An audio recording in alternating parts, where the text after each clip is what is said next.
Alright lads, so yesterday we did go over the best teams that you can currently build in Bleach Rebirth Souls, while also showcasing how their rotations do work in case you do want to build those particular teams. The thing is though, those teams consistently consisted of SSRs and also Kisuke.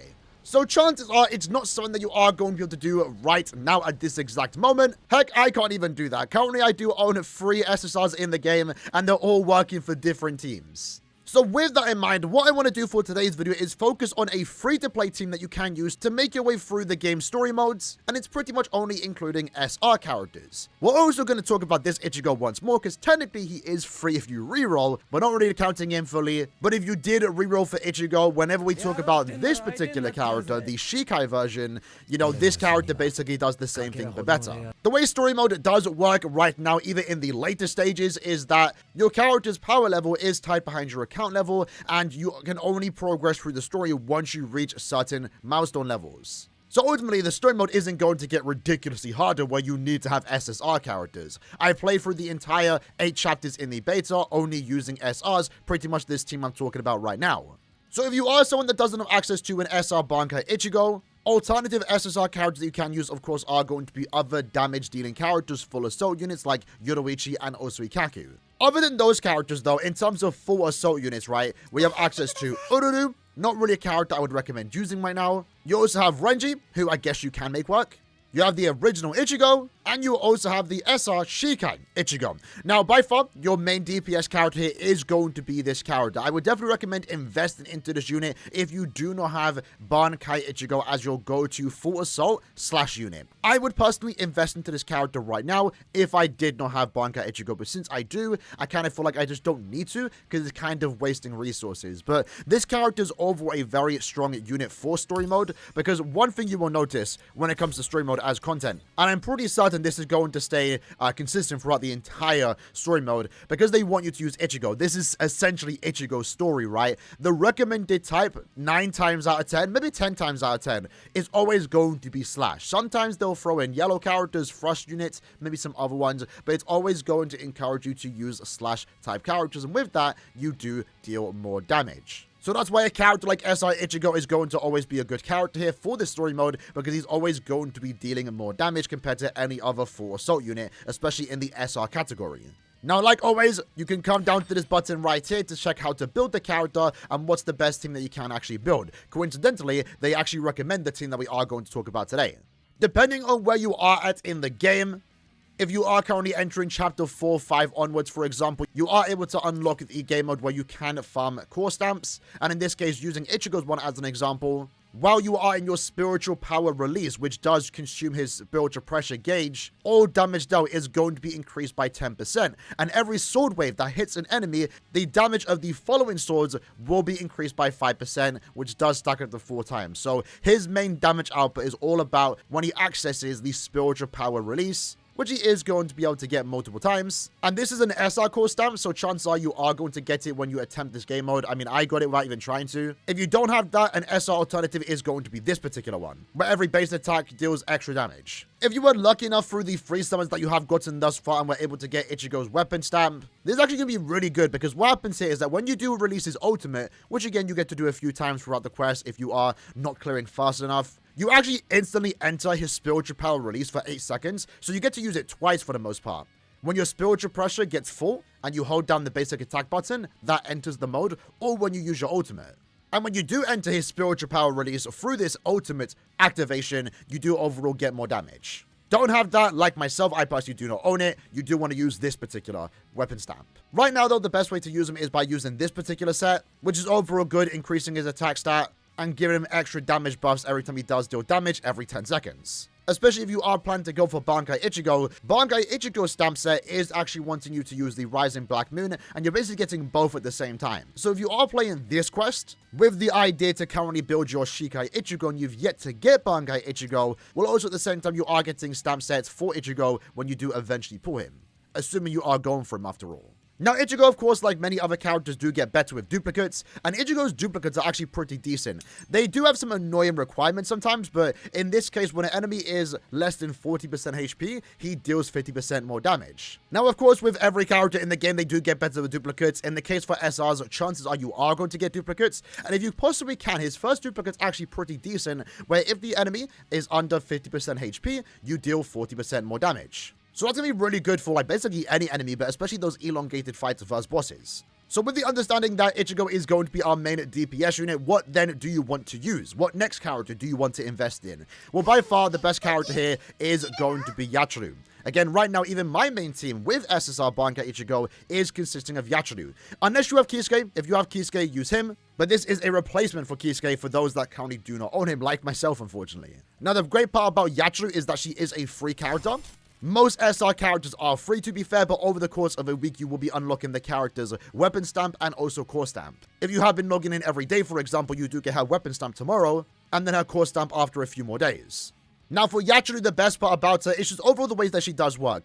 In a way, she's a very good unit for those that don't want to invest into her all too much. Like myself, again, she is a mainstay in my team, and I've not leveled up any of her skills because ultimately, the damage that she provides doesn't matter. If you need the extra damage, and you like using this unit, by all means, upgrade her skills. But personally, I'm saving most of my slash items for, again, Bankai Ichigo, and also Ichigo and Byakuya, and also Kisuke and Byakuya when I hopefully eventually pull them. The only thing you really need to upgrade with Yachiru here is her passives. Firstly, though, the reason why you would want to use her is for her spectate passive. Once you do use a skill and switch out into another character, she will enter spectate mode, where she increases your entire team's stats by 20%.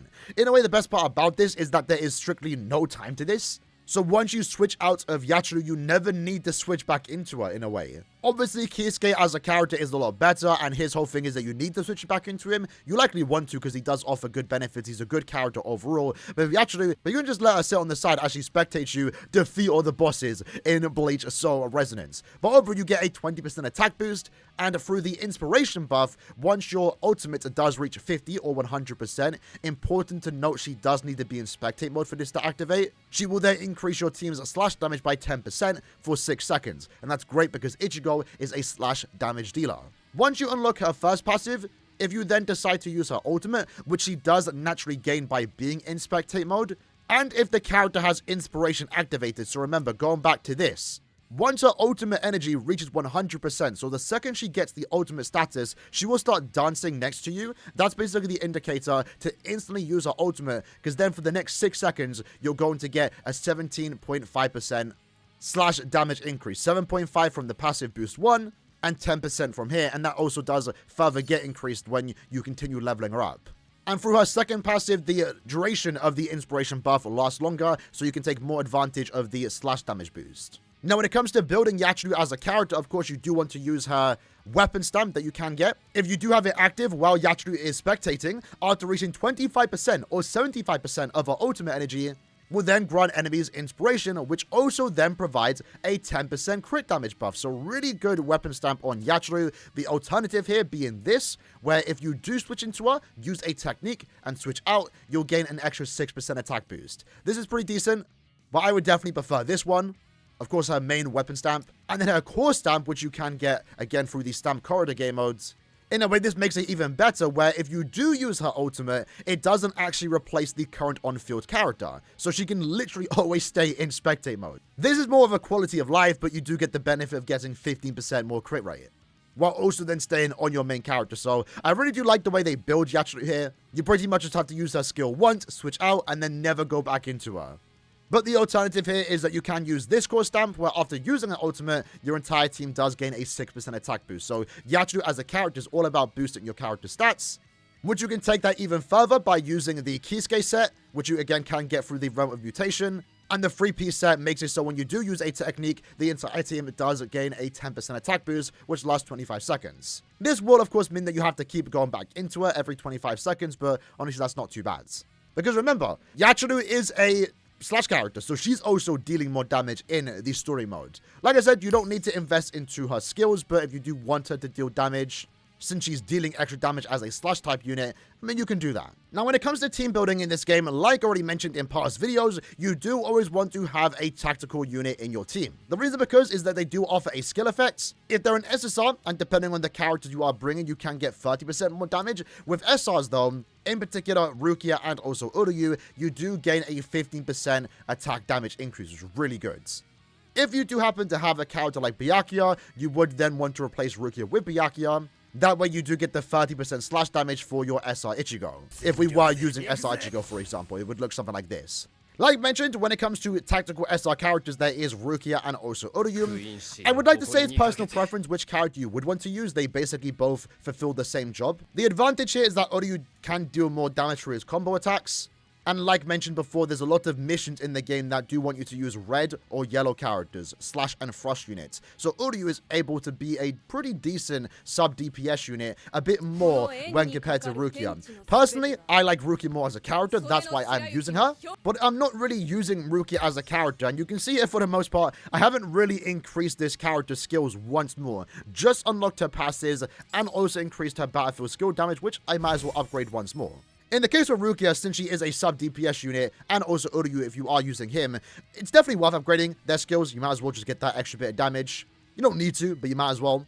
Because you will be switching into Rukia for many reasons, because the main reason why I like to use her is that she does double down as a bit of a support, defensive support unit through the passive skills, but she can also freeze. The freeze is really clutch even in difficult content. Anytime you use her battlefield skill or switch into her, use her technique and ultimate, you will be applying freeze on the enemy that gives you multiple seconds of just free hits. When you're going against boss fights like Ikaku, for example, where he can get a bit hectic and you've yet to learn his attack pattern, being able to freeze just adds to your DPS because you can damage the enemy without having to deal with their attacks. But in some cases, if you are not powerful enough in terms of, your character investment, it could be a deciding factor whether you beat a certain quest or not. But yeah, pretty much Rukia is here for the 15% damage boost and also the fact that she can freeze. Really clutch in my opinion. But if you do unlock her second passive, she does become a supportive character. So whenever you do release her chill state, the character that is currently on the field will reduce the damage they do take by 22%, while also healing HP by 3% every second, so she can then become a healing character, which I really do like. This has been pretty useful in long-term content,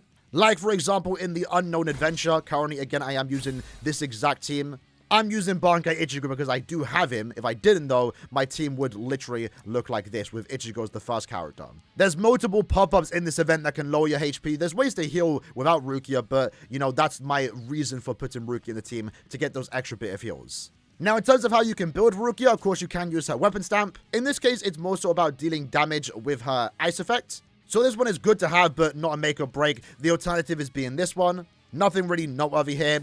Her core stamp increases the duration of the freeze, at least when it's inflicted by her ultimate, and also increases her ultimate damage, which is actually pretty good. Me personally, what I've been using, and they actually don't recommend it here at all, the alternative being this for just more battlefield damage. I've been personally using the Kenpachi 2 weak core stamp, where after releasing an ultimate or a technique, the entire team gains a healing effect that lasts 2 seconds, restoring 5% of their max HP every second, which is actually, again, pretty good because you can do this a lot. It means you're more inclined to switch in and out of her, constantly using a technique or an ultimate to get more heals. So again, my purpose for using Rukia in the team, even if it isn't always needed, is for the battlefield effect, but also the healing effect too, turning it into a support character, which I really do like. Of course, because she is a tactical unit, her battlefield skill damage is a big part of the unit, so when it comes to building her with stamp sets, you want to go with the Blooming Sakura set. Increases her ultimate charge rate and also damage that she can deal on her basic attacks and also battlefield skill. So in my opinion, these are pretty much the 3 SRs that you do want to invest in. The Shikai Ichigo if you don't have Bankai Ichigo as your main DPS unit. Without a doubt, Yachiru if you do not own Kisuke. And the Rukia or Uryu, I prefer Rukia if you do not own any current SSR battlefield tactical units. So in this case, Kaname if you are building a Frost team, Sergeant if you are building a Strike team, and Byakuya if you are building a Slash team. In the potential chance you do want to experiment with other characters, quickly going over them because they aren't going to be the focus of the video, you do have access to Orihime. The important thing about Orihime is that you do unlock her passive boost too, so when you do use her technique, you will then provide an 18% attack boost. This is really only if you're not using Yachiru. It's not as good, but it's decent enough. And in that case, I guess upgrading her technique or ultimate just for the extra protection if you need those shields. And then I guess if you really like Nemu as a character, you can upgrade her for the context of being a support unit in strike-focused teams if you are using Yoruichi and Sergeant in particular. Again, you can just stick to using Kisuke, but, you know, if you want to give purpose to a character like Nemu, you can do that. And in this case, all you would really want to upgrade is her ultimate, so you overall get more damage from her ultimate as she does offer strike damage bonuses. So with that said, that's pretty much the video for today, going over the best SRs to invest into. In a way, the best free-to-play team, and a team that you can use right now if you did reroll for Ichigo as your main DPS unit. Use Rukia as a sub-DPS for the freeze and also support abilities, and then Yachiru is pretty much one of the best supports in the game, especially if Kisuke didn't exist. She'd be an absolutely amazing SST character. The great part about Yachiru once more is that she is free, and if you didn't reroll for Bankai Ichigo or don't have him, then just stick to using a team like this. And SR Ichigo's a pretty fun character. I enjoyed my time with him when I did play him through the multiple betas over the last 2 years. I would love to play with him again right now, but, you know, I'm trying to have fun with a character that I didn't get all the time in the betas, Bankai Ichigo. Either way, hope you guys enjoyed the video. Let me know what team you lads are using in the comments below, and I'll see you guys next time. Take care, and peace.